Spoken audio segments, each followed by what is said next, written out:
आपको Loretta Johnson नामक एक वाकई असाधारण महिला की ये अकल्पनीय कहानी सुननी ही चाहिए। सबसे पहले हम उसे अपने दादा दादी की 60वीं वर्षगांठ की पार्टी का प्रबंधन करते हुए देखते हैं और विश्वास कीजिए ऐसी मंत्रमुग्ध कर देने वाली बारीकी आपने पहले कभी नहीं देखी होगी। वो एक वास्तविक कलाकार है, एक ऐसे इवेंट प्लानर जिसकी कल्पना इतनी प्रबल है कि उसने ओरिगन से विशेष रूप से भव्य चेरी ब्लॉसम के पुष्प मंगवाए हैं। क्या आप अंदाजा भी लगा सकते हैं कि इस कार्य के लिए कितने अथाह समर्पण की आवश्यकता होती होगी? किंतु इस त्रुटिहीन दृश्य के बीच उसकी स्नेहमयी माँ सुसान उसे विनम्रता से उस संवाद की याद दिलाती है जो उसे अपने बॉयफ्रेंड वेन के साथ करना अत्यंत आवश्यक है। और सुनिए, वेन के बारे में तो आप विश्वास ही नहीं करेंगे। वो झील के पास है और उसका मित्र उसे बता रहा है कि लोरेटा कितनी असाधारण स्त्री है। उसका मित्र इस संपूर्ण ब्रह्मांड का सबसे स्पष्ट प्रश्न पूछ रहा है, आखिर उसने अब तक उसे विवाह का प्रस्ताव क्यों नहीं दिया है? वेन का तर्क ये है कि वो प्रस्ताव रखने के लिए बस उस सर्वश्रेष्ठ दैवीय रूप से सटीक क्षण की प्रतीक्षा कर रहा है।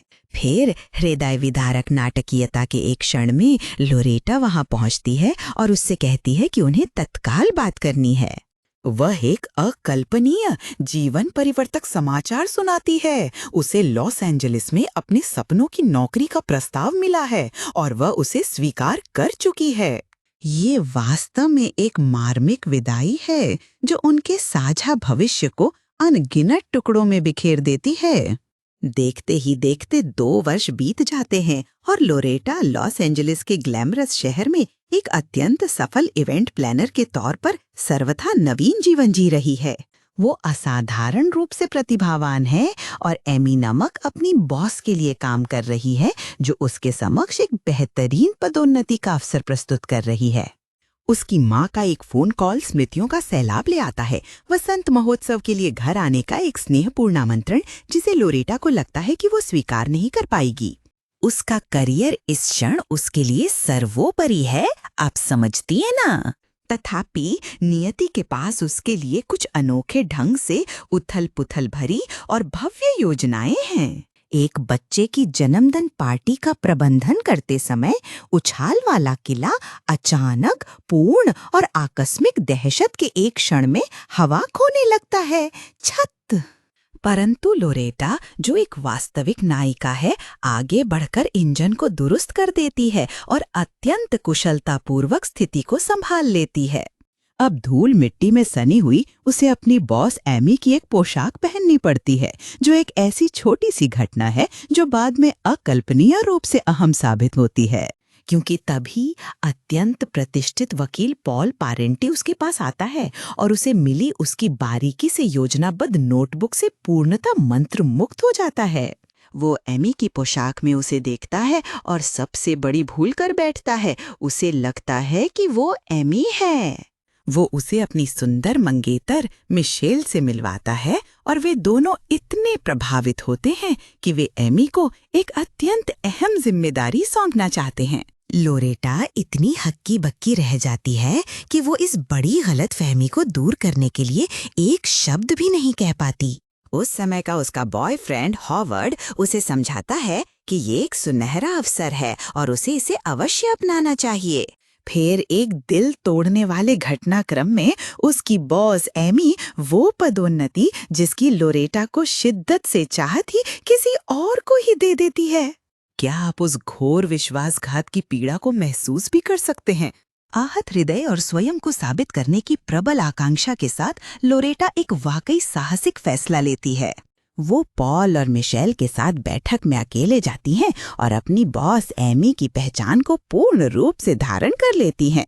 उनकी मांग एकदम अप्रत्याशित है। उन्हें एक साहसिक आउटडोर वीकेंड रिट्रीट की योजना बनवाने के लिए उसकी आवश्यकता है। संपूर्ण लक्ष्य यह है कि पॉल, जो पक्का शहरी है, मिशेल के पिता दिग्गज अरबपति और प्रकृति प्रेमी आर्थर वेलरसन को प्रभावित कर सके। वे मानते हैं कि एमी सर्वथा उपयुक्त है क्योंकि लोरेटा ने बचपन में इंजन ठीक करने का जो किस्सा सुनाया था, और ये तो बस भाग्य का सबसे उत्कृष्ट विडंबनापूर्ण खेल है।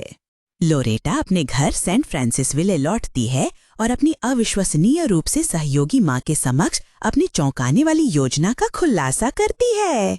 उसकी माँ यद्यपि प्रारंभ में हतप्रभ रह जाती है, पर इस बेहद पेचीदा स्वांग में साथ देने के लिए सहमत हो जाती है। लेकिन इसे सफल बनाने के लिए उसे उस एक व्यक्ति की आवश्यकता है जिससे वो दूरी बनाए हुए थी, उसका पूर्व प्रेमी वेन, जो अब स्थानीय सराय का मालिक है। उनके मध्य का तनाव इतना स्पष्ट है कि उसे महसूस किया जा सकता है।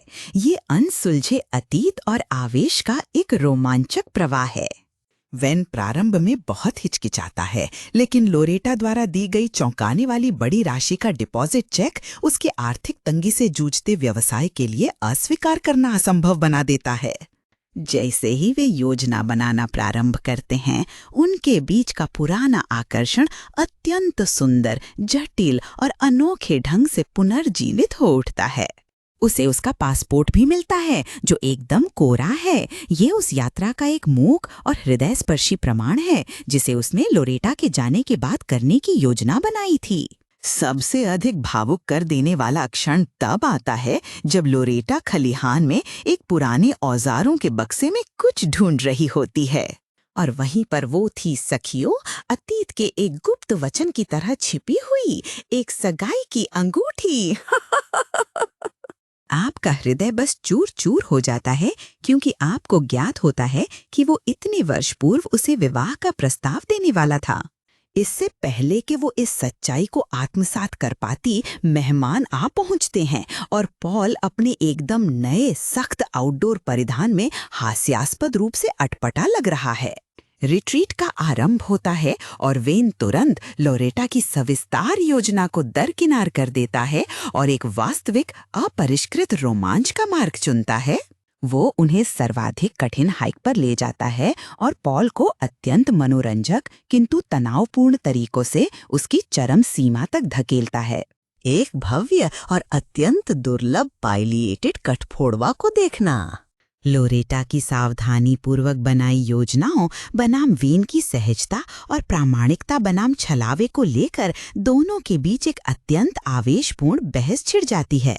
वेन बड़ी समझदारी से तर्क देता है कि पॉल अपनी शेष जिंदगी के लिए वो व्यक्ति होने का ढोंग नहीं कर सकता जो वो है ही नहीं। बाद में तारों से जड़ी उस अद्भुत चादर के नीचे लोरेटा वेन के समक्ष स्वीकार करती है कि उसे दुनिया देखने के लिए उनका छोटा सा शहर क्यों छोड़ना पड़ा था। लेकिन फिर जब आप सोचते हैं कि परिस्थितियां और अधिक पेचीदा नहीं हो सकती, पॉल लोरेटा के बजते हुए फोन का उत्तर देता है। लाइन के दूसरे छोर पर असली एमी है और ये पूरा आडंबर एक पल में उसके सामने ढह जाता है। पॉल हक्का बक्का रह जाता है, किंतु वो वास्तव में लोरेटा से इस दिखावे को बनाए रखने का आग्रह करता है, इस भय से कि सत्या आर्थर के साथ उसकी स्थिति को और भी बिगाड़ देगा। अंतिम दिन के पक्षी अवलोकन अभियान के दौरान कुछ वास्तव में जादुई और अकल्पनीय घटित होता है। ये पॉल है वो व्यक्ति जिससे इसकी न्यूनतम अपेक्षा थी, जो पाइलेटेड कठफोड़वा की सुस्पष्ट और दुर्लभ पुकार सुनता है। सभी बाधाओं के विरुद्ध वह उस पक्षी को देख लेता है और निर्मल आनंद के उस एक साझा क्षण में वो और आर्थर अंततः वास्तव में एक हो जाते हैं। ये एक अत्यंत मधुर विजय है, एक ऐसा बंधन जो सबसे अप्रत्याशित और खूबसूरत ढंग से बना है। लेकिन किस्मत के तरकश में अभी और भी तीर हैं। जी नहीं, बिल्कुल भी नहीं। एक कार आके रुकती है और उसमें से लोरेटा का लॉस एंजलिस का बॉयफ्रेंड हॉवर्ड बाहर निकलता है, जो बिना किसी पूर्व सूचना के आ पहुंचा है।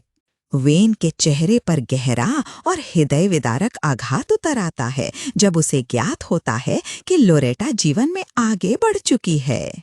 मूल झूठ को बनाए रखने के लिए हॉवर्ड, जो एक अभिनेता है, अपने जीवन के सबसे अविश्वसनीय और समर्पित अभिनय में डूब जाता है।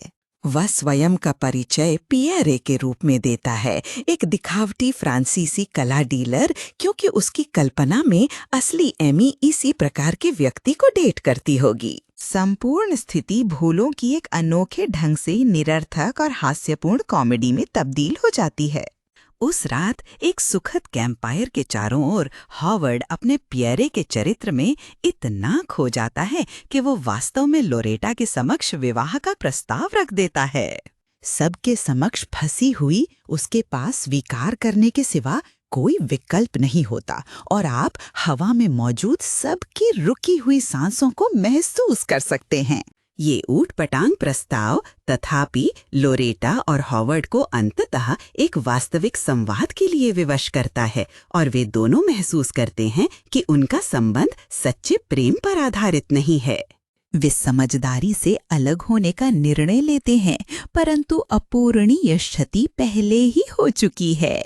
लोरेटा की अपनी माँ इन सभी रहस्यों से अत्यंत आहत होकर अपनी बेटी एमी के लिए एक टोस्ट प्रस्तावित करती है जो पीड़ादायक सच्चाई से है। अपराध बोध अंततः लोरेटा के लिए असहनीय हो जाता है और भावनाओं के एक प्रबल आवेग में वो खड़ी होती है और सब कुछ स्वीकार कर लेती है। वो आर्थर को संपूर्ण अकल्पनीय सत्य बताती है, जो पहले तो भ्रमित होता है और फिर मूर्ख बनाए जाने पर अत्यंत क्रोधित हो जाता है। ऐसा प्रतीत होता है मानो सब कुछ पूर्णतः तबाह हो गया हो, एक संपूर्ण और विनाशकारी विपत्ति। परंतु लोरेटा आसानी से हार नहीं मानती और वो एक अकल्पनीय बेहतरीन अंतिम दाव वाली योजना लेकर आती है। वो मिशेल को एक छोटे स्थानीय विमान से बुलवाने की व्यवस्था करती है, जिससे वो अपने हठी पिता के सम्मुख आ जाती है। मिशेल एक प्रबल और नव अर्जित साहस के साथ अपने पिता से कहती है कि वो पॉल से प्रेम करती है और उनके आशीर्वाद के साथ या उसके बिना भी उससे विवाह करेगी। प्रेम की ये सुंदर अभिव्यक्ति ही अंततः आर्थर के हृदय को पिघला देती है और वो उस जोड़े को अपना हार्दिक आशीर्वाद देता है। उथल पुथल शांत होने पर आर्थर वीन को एक ओर ले जाता है और अपनी पत्नी के विषय में एक अत्यंत खूबसूरत और हृदयस्पर्शी कहानी सुनाता है। वो वेन से कहता है कि लोरेटा जैसी स्त्री एक अत्यंत दुर्लभ निधि है और उसे किसी भी कीमत पर जाने नहीं देना चाहिए।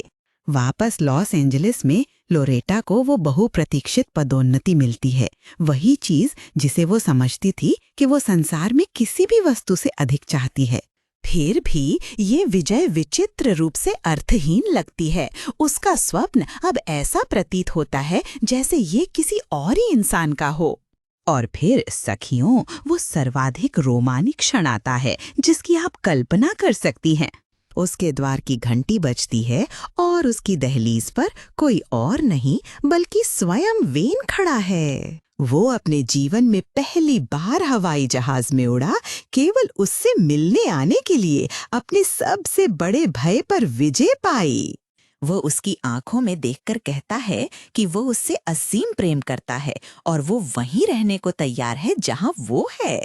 वो भी उसके प्रति अपने अनंत प्रेम को व्यक्त करती है और वे अंततः चमत्कारिक ढंग से वहीं एक साथ वापस आ जाते हैं जहां उन्हें हमेशा होना चाहिए था।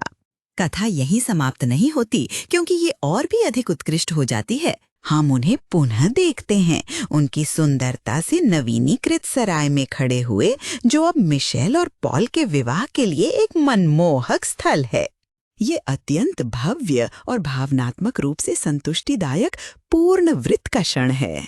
विवाह समारोह के मध्य वेन लोरेटा को केवल उन दोनों के लिए एक एकांत सांसें थाम देने वाले क्षण के लिए दूर ले जाता है। वो उसे उसी झील पर ले जाता है जहां उनकी प्रेम कहानी ने एक मोड़ लिया था और एक घुटने पर बैठ जाता है। वो उससे कहता है कि उसे नहीं पता कि ये उचित क्षण है या नहीं, परंतु वो हृदय से जानता है कि वो अपना शेष जीवन उसी के साथ व्यतीत करना चाहता है। वो उसके साथ संपूर्ण विश्व का भ्रमण करना चाहता है, हर वो स्थान देखना चाहता है जिसे देखने का उसने कभी स्वप्न देखा था। और वो अपनी आंखों में निर्मल आनंद के आंसू लिए हाँ कहती है, एक अत्यंत खूबसूरत शर्त के साथ। वो उसके साथ कहीं भी जाने को तैयार है, बस शर्त ये है कि उनके पास लौट आने के लिए सेंट फ्रांसिसविल में हमेशा उनका एक घर हो। वे एक भावपूर्ण चुंबन साझा करते हैं। उनका भविष्य सहस्त्र सूर्यों से भी अधिक दीप्तिमान है। ये अब तक की सबसे अभूतपूर्व प्रेम कहानी का एक वास्तविक आदर्श समापन है।